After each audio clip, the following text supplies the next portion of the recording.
প্ৰত্যেকজন কৰ্মচাৰী পেঞ্চনৰ কাৰণে দুটা পেজৰ বৃহৎ খবৰ অনা হৈছে অষ্টম কেন্দ্ৰীয় বেতন আয়োগ সম্পৰ্কত।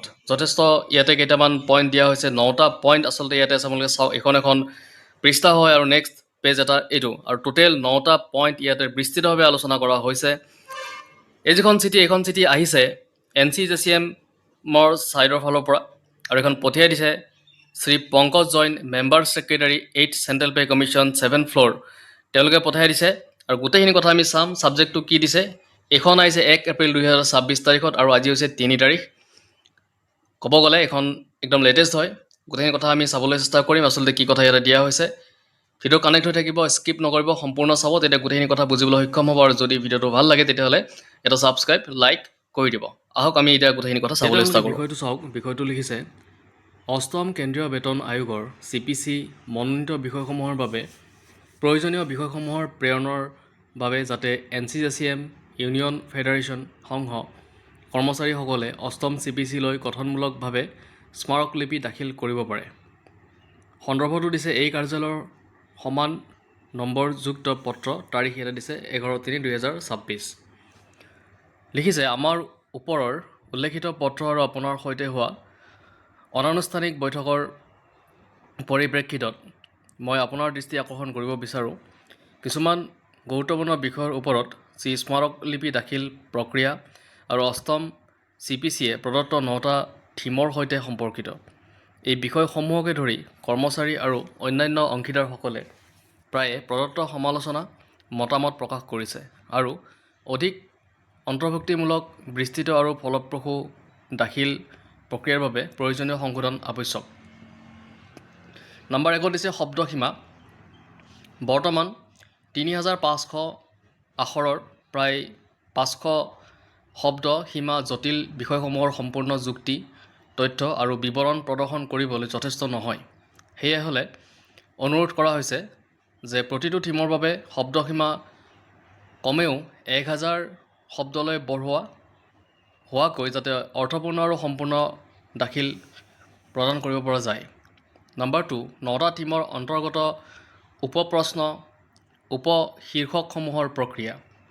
বৰ্তমানৰ কাঠামোগত ফৰ্মেটত সকলো উপপ্ৰশ্ন উপশীৰ্ষক সমাধান কৰিবলৈ স্পষ্ট ব্যৱস্থা নাই। প্ৰতিটো উপপ্ৰশ্ন সুষ্ঠুভাৱে উত্তৰ দিয়াৰ বাবে যথাযথ ব্যৱস্থা গ্ৰহণ কৰা উচিত। নম্বৰ 3, NPS UPS পৰ্যালোচনা আৰু পুৰণি পেঞ্চন ব্যৱস্থাৰ পুনঃ প্ৰতিষ্ঠা সন্দৰ্ভত মতামত দাখিলৰ ব্যৱস্থা। NPSৰ অধীনত অধিক কৰ্মচাৰী আৰু UPS বাছনি কৰা কৰ্মচাৰী বহু সমস্যাৰ সন্মুখীন। কেন্দ্ৰীয় চৰকাৰৰ কৰ্মচাৰীসকলে অনুগ্ৰহ কৰি অৱদানমূলক পেঞ্চন ব্যৱস্থাত থাকিব নালাগে। কেন্দ্ৰীয় চৰকাৰৰ কৰ্মচাৰীৰ প্ৰধান দাবী হৈছে CCS পেঞ্চন ৰুল 1972 বৰ্তমান 2021 অনুসৰি অৱদানমুক্ত পেঞ্চন ব্যৱস্থা পুনঃ স্থাপন। সেই অনুসৰি মতামত দাখিলৰ ব্যৱস্থা প্ৰদান কৰা উচিত। নম্বৰ 4 দিছে অৱসৰপ্ৰাপ্ত কৰ্মচাৰীৰ সমস্যা অন্তৰ্ভুক্ত কৰা। অৱসৰপ্ৰাপ্ত কৰ্মচাৰীৰ গুৰুত্বপূৰ্ণ ভূমিকা আৰু চিন্তাৰ পৰিপ্ৰেক্ষিতত তেওঁলোকৰ অৱসৰ সম্পৰ্কীয় বিষয়সমূহ বিশেষভাৱে যথেষ্ট কৰাৰ ব্যৱস্থা থাকিব লাগে, যেনে অৱসৰ লাভ, পুনঃ বিবেচনা, পেঞ্চনত ক্ষমতা, পেঞ্চনৰ কমুটেড মান পুনঃস্থাপন, বৃদ্ধিপ্ৰাপ্ত পেঞ্চন আৰু অন্যান্য কল্যাণমূলক ব্যৱস্থা। 5 নম্বৰ দিছে মহিলা কৰ্মচাৰীৰ কল্যাণমূলক ব্যৱস্থা। মহিলা কৰ্মচাৰীৰ সমস্যা সমাধানৰ বাবে পৃথক শাখা অন্তৰ্ভুক্ত কৰা হ'ব লাগে, যেনে সুৰক্ষা, মাতৃত্বকালীন সুবিধা, মাহেকীয়া ছুটি, CCL সমস্যা, কৰ্মক্ষেত্ৰত ক্ষমতা আৰু কল্যাণমূলক আঁচনি। নম্বৰ 6 দিছে বিভাগ নিৰ্দিষ্ট সমস্যা। কেন্দ্ৰীয় চৰকাৰৰ বিভিন্ন বিভাগে পৃথক সমস্যা প্ৰচলন ব্যৱস্থা আৰু কেডাৰ নিৰ্দিষ্ট সমস্যাৰ সন্মুখীন হয়। সেইবাবে বিভাগ নিৰ্দিষ্ট চিন্তা ভাৱনা দাখিল কৰাৰ ব্যৱস্থা থাকিব লাগে, যেনে নীতি প্ৰণয়নত সহায় হয়। নম্বৰ 7 দিছে দাখিলৰ তাৰিখ বঢ়োৱা।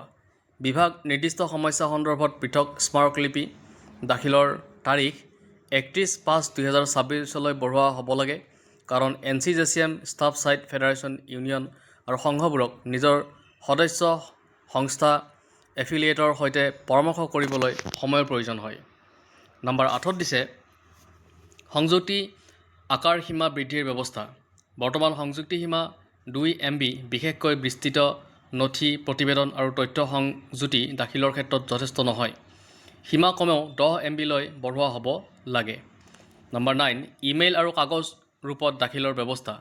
অনলাইন দাখিলৰ উপৰিও ষ্টেক হোল্ডাৰ্ছ বিশেষকৈ NCCM staff side federation union সংঘসমূহক ইমেইল আৰু কাগজ ৰূপত স্মাৰকলিপি দাখিল কৰাৰ অনুমতি দিয়া হ'ব লাগে।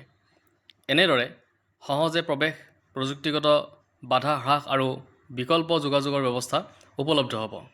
উপৰোক্ত সকলো বিষয় সদয়ভাৱে বিবেচনা কৰা হ'ব বুলি আশা কৰা হৈছে আৰু এই সন্দৰ্ভত ধনাত্মক সিদ্ধান্ত গ্ৰহণ কৰা হ'ব। তো দেখিলে আপোনালোকে ইয়াতে যিখিনি কথা লিখা হৈছিলে গোটেইখিনি কথা আমি ইণ্টাৰপ্ৰিট কৰিলোঁ। যদি ভিডিঅ'টো ভাল লাগিছে লাইক, শ্বেয়াৰ আৰু এটা ছাবস্ক্ৰাইব কৰি দিব।